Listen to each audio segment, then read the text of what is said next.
Have you seen in the news today that the supermodel Linda Evangelista has been diagnosed with breast cancer not once but twice? I had a look at the articles and it's a bit confusing because they say she's had a cancer of her pectoral muscle. What I wanted to do was to come on and explain what she's had, why it came back, what she saw, and what that might mean for you if you've had breast cancer treatment already. I'm Dr. Liza Reardon. I'm a breast surgeon who's had breast cancer twice, and I do the research so you don't have to. So back in 2018, Linda Evangelista went for her first screening mammogram and they found a cancer. And at that time, she decided to have a bilateral mastectomy as part of her treatment for that. Now, in July of last year, she noticed a lump on her chest wall, and that was a local recurrence of her original breast cancer. Now, when you've had a mastectomy, the breast tissue has been taken away.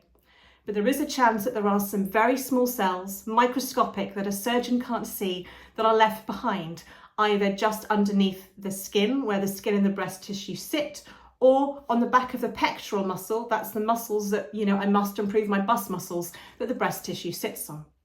And probably what happened in Linda's case is that her original breast cancer was lying very close to the back of her chest wall, and despite all the treatment she had, a few years later, these cells started to wake up and grow and form a recurrence of a breast cancer right at the back of where the breast was on her pectoral muscle.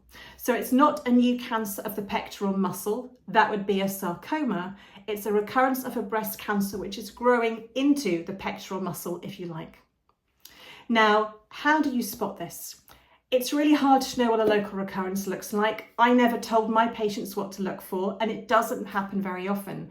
The incidence of getting a recurrence after you've had breast cancer treatment is between 2 and 10%, depending on your tumour markers. Is it triple negative? Is it HER2 positive? The things that most people will notice really easily are a nodule on their skin, or a rash, or bleeding in the nipple if you've had that before. But if you had a mastectomy, like Linda had, you can still get breast cancer coming back. And as I said, that can be a lump on the chest wall. Now, I don't know whether Linda had a reconstruction or not, but often you see these lumps at the very edges of where the breast tissue was. So either right up here, almost underneath the collarbone, or at the side of the breasts. You don't get regular scans if you've had a mastectomy because there's no breast tissue to see. So it's really important that you keep checking your reconstruction, looking for any new lumps or bumps, seeing if things feel different. And if you do notice any new concerns, please see your GP and get it checked out. If you've got any other questions, let me know in the comments and I'll get back to you. Thanks for watching, and remember to subscribe to my channel.